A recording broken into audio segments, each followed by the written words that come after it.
I hung some string lights in my yard, and somehow Karen turned it into a police emergency. It started with a simple idea. My backyard felt boring, plain grass, one chair, zero personality. So I decided to upgrade it. Nothing crazy. Just some warm, cozy string lights across the fence. You know, the kind that makes your yard feel like a movie scene instead of a waiting room. I spent the afternoon setting them up, measured the spacing, hung them perfectly, stepped back, and admired my work. It looked amazing, peaceful, relaxing, a small victory. And across the fence, Karen had already noticed. Now Karen doesn't knock right away. No, first comes the observation phase. I could feel it, that invisible pressure, like someone was judging my life choices from a distance. I turned my head slowly, and there she was, standing at her window, phone in hand. Zoom probably already activated. My friend Mike, who was helping me, leaned over and said, "Why is she staring like that?" I sighed. "Because I've made a mistake." About 10 minutes later, doorbell. I opened it. Karen stood there like she had just been assigned to handle a national crisis. "Good evening," she said. And once again, no one who says it like that ever means it. "Hey, Karen," I replied. Her eyes immediately moved past me toward the backyard. "I couldn't help but notice," she began, "an unauthorized lighting installation." Unauthorized. For lights. In my yard. I stepped outside with her. She pointed dramatically toward the glowing lights. "These are excessive." Excessive? It was like 12 bulbs. Total. "They're just string lights," I said. She shook her head slowly. "No," she corrected. "They are a disruption." A disruption. To what? Darkness?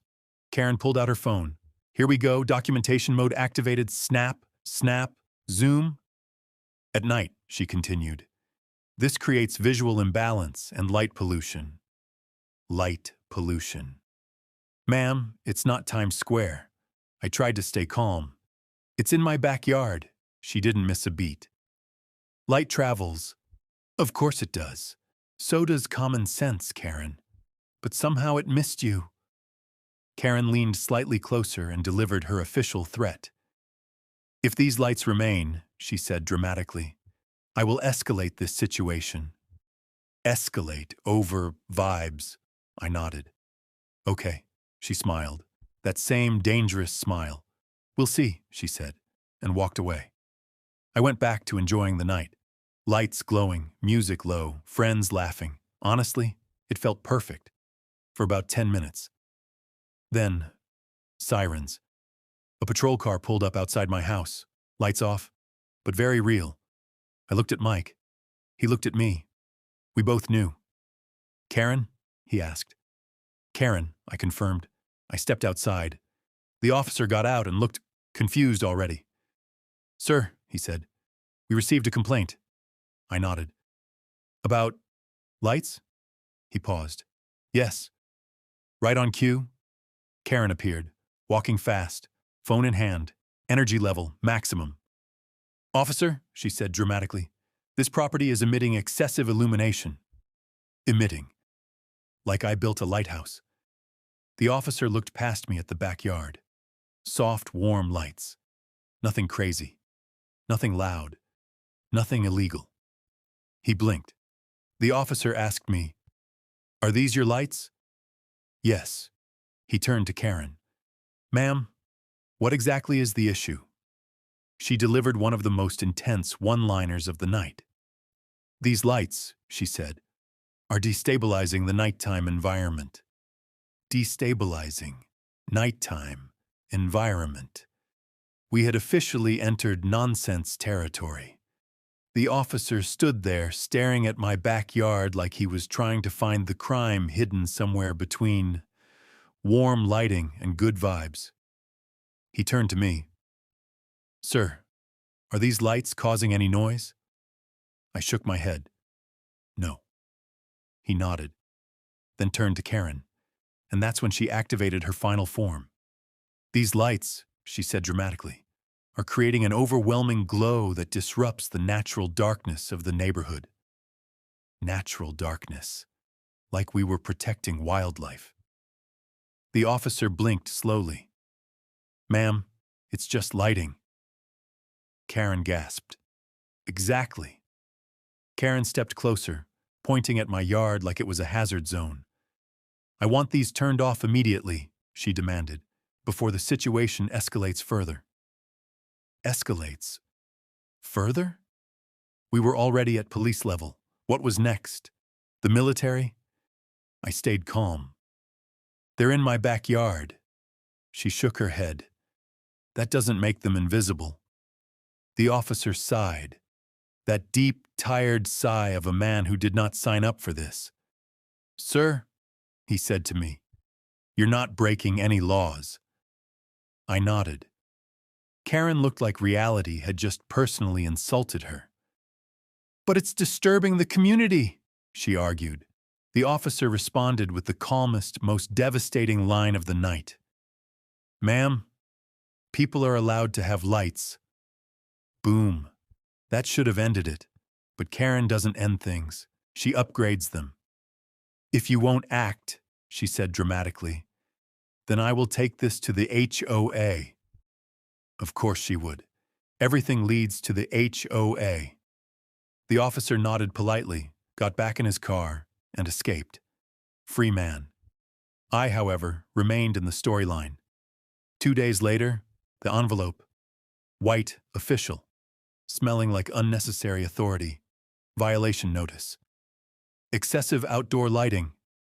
Disruption of visual harmony. Potential nuisance. Nuisance? It's lighting, not fireworks. Then I saw the fine. $350 for ambiance. I laughed, because now this wasn't about lights. This was about Karen going too far. I did my research. City regulations, HOA bylaws, lighting codes. Turns out, there were no rules against backyard string lights. None. Zero. Which meant one thing. Karen had built her entire case on vibes. The meeting room was full. Board members at the front. Neighbors sitting quietly, ready for entertainment. And Karen, front row, confident, certain, ready to win. The president began. "We are here regarding a complaint about excessive outdoor lighting." Karen stood immediately. Of course she did.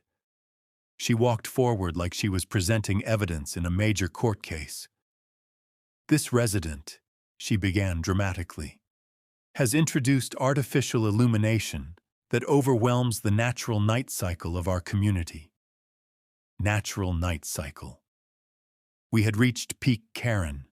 She continued. "The glow is intrusive, disruptive, and emotionally exhausting." Emotionally exhausting. From lights. I stood calmly. "No complaints from other neighbors," I said. "No legal violations. No HOA rule against it." Then I added the finishing move. "They're backyard string lights." Silence. One board member leaned forward. "That's it?" I nodded. "That's it." The president checked the rule book, flipped pages, looked again, then sighed. Because there it was. Nothing. No rule, no violation. Just Karen. Karen stood up again. "If this continues," she warned, "we will lose control of nighttime standards." Nighttime standards. That's a new one. The room stayed quiet. Then one board member said something beautiful. "We can't regulate how people enjoy their backyard." That line hit hard. "The fine is dismissed," the president announced, "and outdoor lighting within reasonable limits is permitted." He paused, then added the real message. "This did not require police involvement. Direct hit. Karen.exe has stopped working. That night, I turned the lights on again. Same glow, same vibe, same peace. Across the fence, Karen closed her blinds.